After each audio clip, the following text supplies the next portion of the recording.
students, today I start new chapter number 3 is synthetic fiber and plastic। दो categories में हम इसको divide करेंगे, एक तो सिंथेटिक फाइबर्स पढ़ेंगे और दूसरी क्लास में हम प्लास्टिक्स पढ़ेंगे। ओके, तो आज हम सिंथेटिक फाइबर्स पढ़ने वाले हैं। उससे पहले आप एक बार ऑब्जेक्टिव्स जो होते हैं इस चैप्टर्स के वो एक बार रीड आउट करेंगे ताकि आपको पता रहेगा कि इस चैप्टर्स में हम क्या क्या पढ़ने वाले हैं। ओके, स्टार्ट करते हैं। We have learn that the fibre obtain from plant and animals are known natural fibre. ऐसे फाइबर्स जो हम प्लांट से और एनिमल से ऑब्टेन करते हैं उन्हें हम नेचुरल फाइबर्स कहते हैं। और ऐसे फाइबर्स जो हम मैन मेड होते हैं, लेबोरेटरीज और फैक्ट्रीज में डेवलप करते हैं, उनको हम सिंथेटिक फाइबर्स कहते हैं। ओके, तो सिंथेटिक फाइबर्स तो हम बाद में पढ़ेंगे, पहले भी हम नेचुरल फाइबर्स के बारे में जान लेते हैं। एक जैसे कॉटन हो गया, जूट हो गया। कॉटन और जूट आपने सुना होगा, जिससे कपड़े बनते हैं। Cotton and jute are obtain from plants, इसको आप अंडरलाइन करोगे। While wool and silk are obtain from animals, जो ऊन होता है और जो रेशम होता है सिल्क, ये कहाँ से ऑब्टेन की जाती है? एनिमल्स से। और एनिमल्स से, प्लांट से ये जो भी फाइबर्स है वो ऑब्टेन किए जा रहे हैं। जैसे कॉटन आपने देखा होगा, रुई, फिर उस रुई से क्या बनते हैं? थ्रेड्स बनते हैं, फाइबर्स बनते हैं, फिर फाइबर्स से क्या बनते हैं?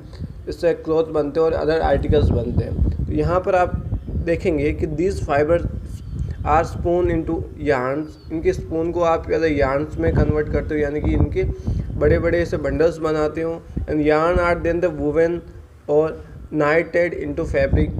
फिर ये वुवेन बनाए जाते हैं। वुवेन जैसे आप फैक्ट्रीज वगैरह में देखते हो कि कुछ गिट्टीज़ होती है जिसके ऊपर धागे और फाइबर्स वो प्लेटे जाते हैं, घुमाए जाते हैं। जैसे ये वुवेन हो गया हमारा। Okay, the fabrics are made into cloth and varies other articles. अब different type of cloth and other articles जो होते हैं, कपड़ों के अलावा और भी जितने मटेरियल्स होते हैं वो बनाए जाते हैं। Beside natural fibre there are other fibres made by man. These are known man made and fibres और आर्टिकल्स फाइबर। इसको आप अंडरलाइन करोगे कि जो नेचुरल फाइबर्स होते हैं वो नेचर से ऑब्टेन किए जाते हैं, और जो लेबोरेटरीज और फैक्ट्रीज में प्रिपेयर किए जाते हैं मैन मेड के थ्रू, उन्हें हम मैन मेड फाइबर कहते हैं या फिर आर्टिफिशियल फाइबर कहते हैं। इनको हम सिंथेटिक फाइबर भी कहते हैं। ओके, और चैप्टर का नाम ही हमारा सिंथेटिक फाइबर है।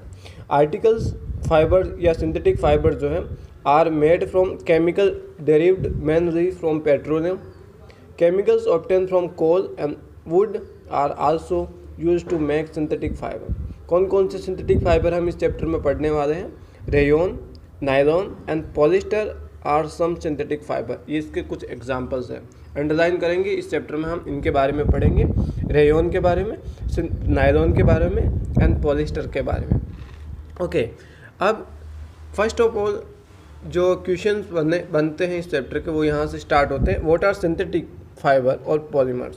सिंथेटिक फाइबर्स और जो पॉलीमर्स है, जिसको हम पॉलीमर्स भी कहते हैं, सिंथेटिक फाइबर भी कहते हैं, एक ही बात है। ये होते क्या, इनके बारे में हम पढ़ेंगे। तो पहली लाइन आप अंडरलाइन करोगे, दैट इज़ द पॉलीमर की डेफिनेशन, कि synthetic fibre are made of long chain of repeating units called polymers. समझना आप, जैसे आपके पास एक छोटी सी यूनिट है, जैसे मैं एग्जांपल देता हूँ इथीन का। इथीन एक फॉर्मूला होता है CH2 डबल बॉन्ड CH2। एक कोई केमिकल होता है इथीन। ये एक यूनिट होती है, एक छोटी सी यूनिट। जैसे आप देखते हो ना, एक कोई मकान बनता है तो एक छोटा सा जो ब्लॉक होता है, ईंट जो होती है, फिर दूसरी ईंट उसके साथ रखी जाती है, तीसरी ईंट इसके साथ रखी जाती है, और ईंट के पास एक लाइन बनती है, फिर ऊपर भी ईंट, नीचे भी ईंट, दाएं बाएं सब जगह ईंट, फिर मकान बनता है। सेम वैसा ही प्रोसीजर यहाँ पर भी होता है कि एक जो छोटी यूनिट्स होती है उसके साथ कोई दूसरी यूनिट जो है कंबाइन होती है, तीसरी यूनिट कंबाइन होती है, और ये आपस में मिलकर एक लॉन्ग चेन फॉर्मेशन करते हैं या लॉन्ग कंपाउंड बनाते हैं, एक बहुत बड़ा कंपाउंड बनाते हैं जिसका मॉलिक्यूलर मास बहुत ज़्यादा होता है। ओके, 1 2 3 4 1 2 3 4, ये दो इथीन जो है वो आपस में कंबाइन होकर इतना बना। मैं कहता हूँ कि ये एन इथीन है। एन मीन्स होता है infinite number of ethene molecules जो है वो कंबाइन हो रहे हैं। तो आपको यहाँ क्या मिलेगा? ये जो स्ट्रक्चर मिलेगी वो भी एन लेंथ की मिलेगी, इसकी लेंथ भी एन होगी, जितनी यहाँ पर होगी उतनी यहाँ पर। सेम वही है ना कि एक ईंट अगर आप लेते हो, उसके पास आप 2 ईंटें रखते हो, तो एक जो 2 ईंट का कॉम्बिनेशन बनता है, फिर 3 ईंट का, फिर 50 ईंट का, 100 ईंट का, और एक जो पूरा मकान बनता है उसको आप कह सकते हो that is a polymer. Poly means होता है मैनी, एंड मर मीन्स आता है यूनिट, यानी कि इसमें कई सारी यूनिट्स हैं और हर एक जो छोटी छोटी यूनिट्स होती है उसको हम कहते हैं मोनोमर। मोनो मीन्स होता है वन यूनिट, मर means unit and mono means one. Okay, तो एक ईंट जो होती है, एक जो ब्लॉक होता है उसको हम कहते हैं मोनोमर, यानी कि सिंगल यूनिट। और इनका वापस रिपीटेशन होता है बार बार, तो क्या बनता है, एक मकान बनता है जिसको हम कहते हैं पॉलीमर। पॉली मीन्स होता है मैनी एंड मर मीन्स होता है यूनिट्स, यानी कई सारी यूनिट्स उसमें कॉम्बिनेशन करके बनती। सेम वही कॉन्सेप्ट आपको यहाँ पर भी समझना है कि इथीन के एक मॉलिक्यूल, इथीन के दो मॉलिक्यूल, इथीन के 3, 4, 5 एन मॉलिक्यूल्स जो है वो आपस में कंबाइनेशन करके रिपीटेशन करके एक बड़ी यूनिट्स का फॉर्मेशन करते हैं, इसको हम कहते हैं पॉलीमर। तो synthetic fibre are made of long chain of repeating unit are called polymer. इसको आप अंडरलाइन करोगे। ओके, ये जो पॉलीमर है मैंने सब कुछ बता दिया, वही चीज़ें लिखी हुई है। The word polymer is derived from the Greek word, ये ग्रीक वर्ड होता है पॉलीमर। पॉली मीन्स होता है मैनी एंड मर मीन्स होता है पार्ट या यूनिट्स, यानी कि उसमें डिफरेंट टाइप, उसमें मैनी यूनिट्स या कई सारी यूनिट्स आपस में कंबाइनेशन या रिपीट हो रही हैं। Each of smaller units in the polymer is known as monomer. जो मैंने अभी आपको बताया कि पॉलीमर्स की एक छोटी से छोटी यूनिट्स जो रिपीट होती है बार बार, उसको हम कहते हैं मोनोमर। एग्जाम्पल भी मैंने वही दिया जो बुक्स में है। For example ethene is a monomer, ethene को हम मोनोमर कहेंगे और जब उसको बार बार रिपीट करेंगे तो एक बड़ी सी स्ट्रक्चर बनेगी, उसको हम कहेंगे पॉलीमर। ओके, तो ethene is a monomer and polyethene या पॉलीथीन भी बोलते हैं इसको, पॉलीथीन फेमस नेम है, आप सब जानते हैं what is a polythene. And polyethene भी बोलते हैं, पॉलीथीन या polythene. Ethene is represented by formula CH2 double bond CH2। Therefore the structure of polythene can be written as, आप ऐसे भी लिख सकते हो और आप ऐसे भी लिख सकते हो। और इसमें नंबर ऑफ यूनिट्स जो होती है पॉलीथीन को n होती है ना, इन्फिनाइट होती है, तो आप ऐसे भी लिख सकते हो simplify CH2 whole n। n means यहाँ जो यूनिट्स हैं मोनोमर यूनिट वो इन्फिनाइट है, n है। तो आपको दो चीज़ें यहाँ पर पढ़ने को मिली हैं कि एक तो पॉलीमर्स पूछा जाता है आपको व्हाट इज़ द पॉलीमर। तो polymer is a synthetic fibres are made of long chain of repeating units called polymer. And दूसरी चीज़ आपसे पूछी जाती है मोनोमर्स क्या होते हैं, ये आपको बताना है। Smallest units of polymer is known as monomers. और ये जो प्रोसेस था जिसमें हमने कहा कि ये जो ब्लॉक से एक हाउस बनाया जा रहा है, एक ईंटों से मकान बनाया जा रहा है, या फिर मोनोमर से पॉलीमर बनाया जा रहा है, इस प्रोसेस को हम कहते हैं polymerisation. The monomer combined by the process of polymerisation to form polymers. आप इसको अंडरलाइन करेंगे। ओके, ये पॉलीमराइजेशन होता है। The polymer which are use to manufacture synthetic fibre are called synthetic और man made polymer. They are made in laboratories और factories. आप इसको अंडरलाइन करोगे। ये जो सिंथेटिक फाइबर होते हैं या जो पॉलीमर होते हैं, ये कहाँ में प्रिपेयर की जाती है, या तो लेबोरेटरीज में या फैक्ट्रीज में। Okay, some polymer are also in nature, they are not natural polymers, अपन पढ़ चुके हैं। फॉर एग्जांपल हमने देखा कि कॉटन जो होता है एक नेचुरल पॉलीमर्स होता है। Cotton is made of the polymer of cellulose, इसको आप अंडरलाइन करोगे। जो कॉटन होता है ना, कपड़ा, जो रुई बनती है, कपास जो होता है, ये किससे बनता है, सेलुलोज से बनता है। Cellulose is a carbohydrate. Okay, the monomer of cellulose is glucose unit, इसको भी आप अंडरलाइन करोगे। ग्लूकोज तो आप जानते ही हो, ये जो ग्लूकोज है, एन ग्लूकोज की ये जो यूनिट है आपस में पॉलीमराइजेशन करेगी, कंबाइन होगी या रिपीट होंगी और एक बड़ी सी स्ट्रक्चर बनाएगी, उसको हम कहेंगे सेलुलोज। और जो सेलुलोज होता है वो क्या होता है, कॉटन बनाता है। तो ये समझ गए आप कि cellulose is a monomer, sorry glucose is a monomer and cellulose is a polymer, that is cotton. A number of glucose unit make up cellulose, जो मैंने अभी आपको बताया कि ग्लूकोज की कई सारी यूनिट्स होती हैं, वो कंबाइनेशन करके सेलुलोज बनाती हैं। Similarly the polymer found in wool and silk is protein, जो ऊन होती है, ऊन के कपड़े होते हैं, जो रेशम के कपड़े होते हैं, सिल्क जो होती है, वो किससे मिलकर बनी होती हैं, वो प्रोटीन से बनी होती हैं। तो कुछ प्रोटीन से और कुछ सेलुलोज से बने होते हैं। कॉटन सेलुलोज से, और जो सिल्क और जो वूल होती है वो प्रोटीन से, आप इसको अंडरलाइन करोगे, इंपॉर्टेंट चीज़ें होती है जो सारी मैं अंडरलाइन करवाता हूँ। ओके, फर्स्ट टॉपिक हमारा है रेयॉन, फिर हम नायलॉन पढ़ेंगे, फिर हम पॉलिस्टर पढ़ेंगे और हमारा आज का पार्ट जो हाफ चैप्टर वो कंप्लीट हो जाएगा। First is rayon. रेयॉन नाम सुना होगा आपने।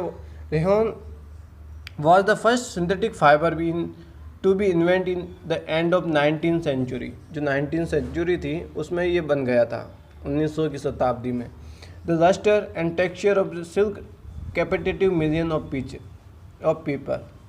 इनकी जो चमक होती है, इनका जो टेक्सचर होता है, इनका जो पैटर्न होता है, इनके जो कपड़े होते हैं, उन्होंने कई लोगों को अट्रैक्ट किया है कि ये नहीं, और अब तो सारे लोग पहनने भी लग गए रहे उनके कपड़े। Okay, therefore in the attempt of the prepare it is artificial, ये पूरी तरीके से आर्टिफिशियल है।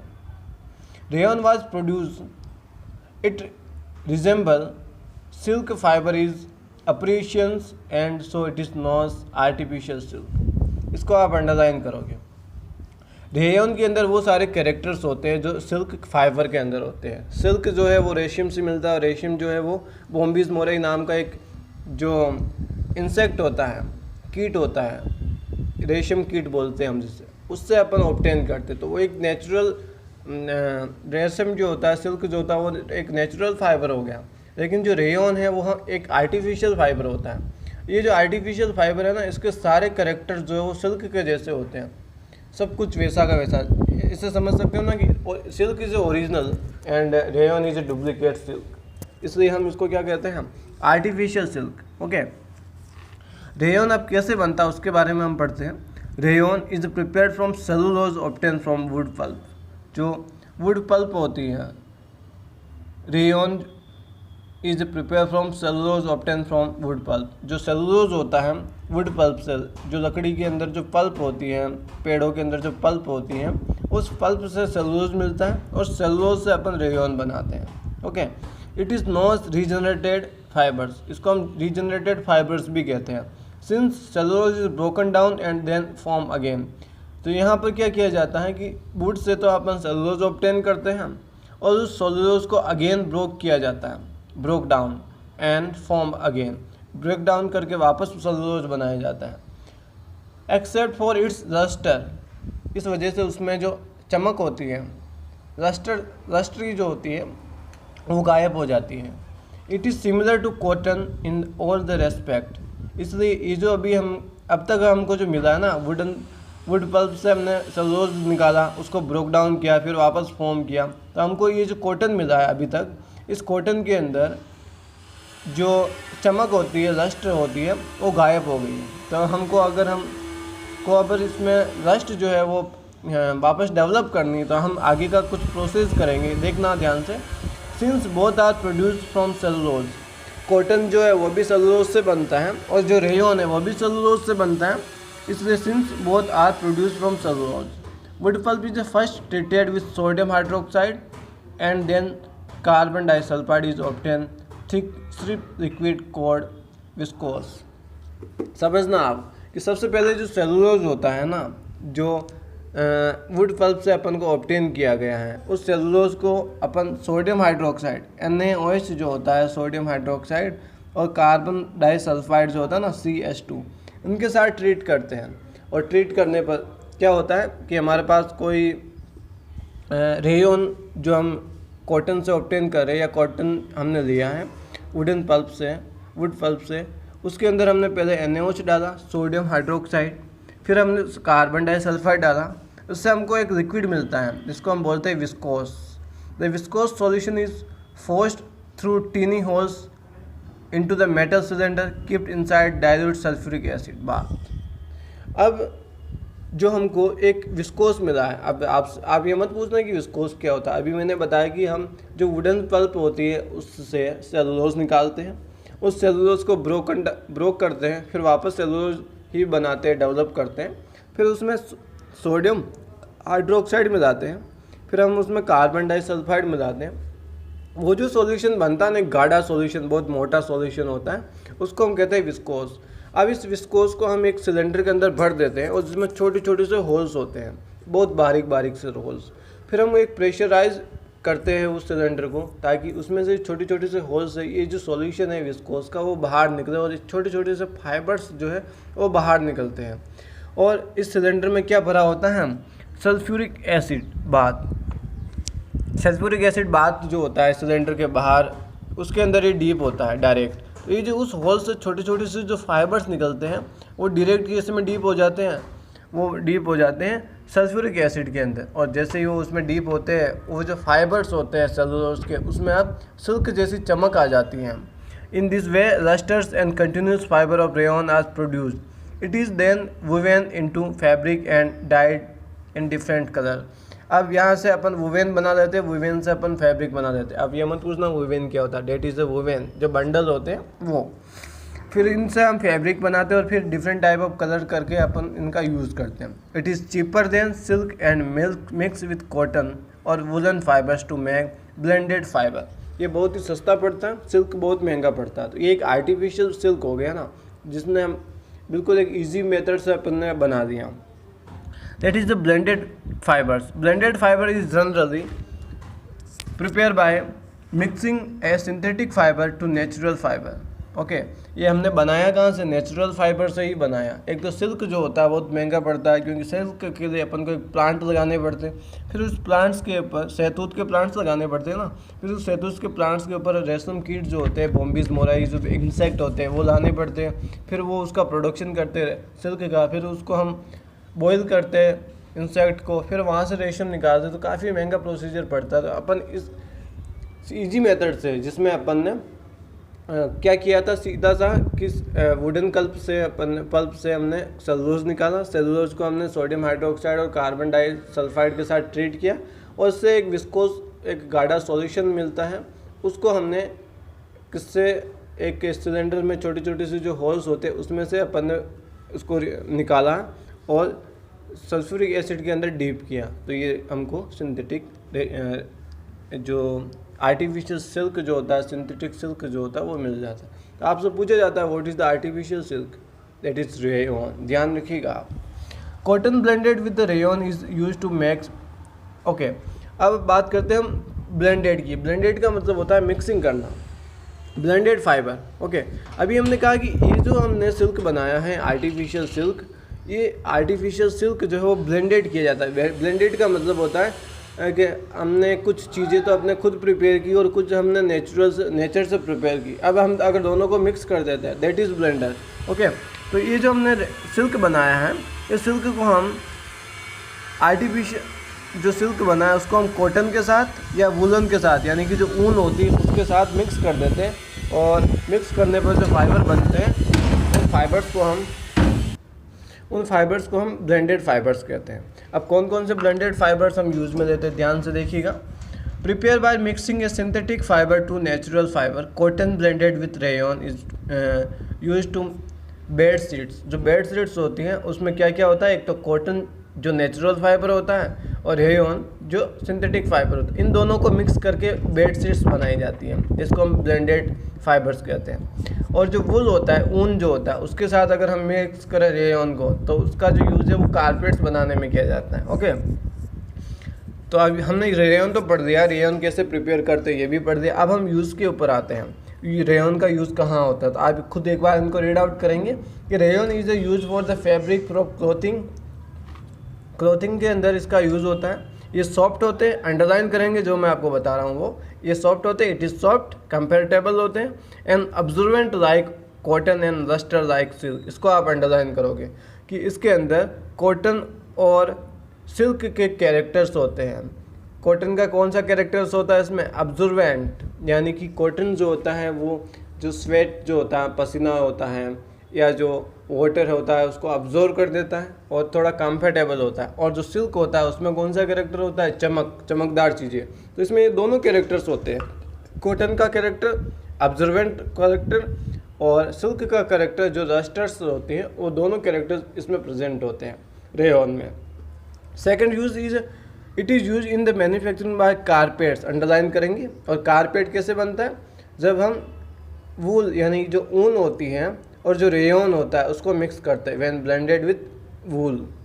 It is use for the automobile tyre clothes जो ऑटोमोबाइल जितने भी चलाने जो वाहन होते हैं उनके जो टायर की क्रोड्स होती है वो भी बनाए जाते हैं, स्ट्रॉन्ग फाइबर्स होते हैं इस वजह से। It is also useful the make bandage and surgical dressing for covering wards. जो हमारे घाव होते हैं जो भी कहीं पर अगर हमको लग जाती हैं तो जो बैंडेड्स हम यूज़ में लेते हैं और सर्जिकल ड्रेसिंग जो हम यूज़ में लेते हैं ना, पट्टी बांधते हैं या बैंडेड्स लगाते हैं, वो भी किससे बनते हैं? रेयन से बनते हैं। तो आप रेयन से अच्छी तरीके से वाकिफ़ हो कि हम रेयन का कितना यूज़ करते हैं डेली लाइफ में। Okay, second point is nylon. What is the nylon? Nylon is also synthetic fibre. Okay, nylon was the first synthetic fiber made completely from chemical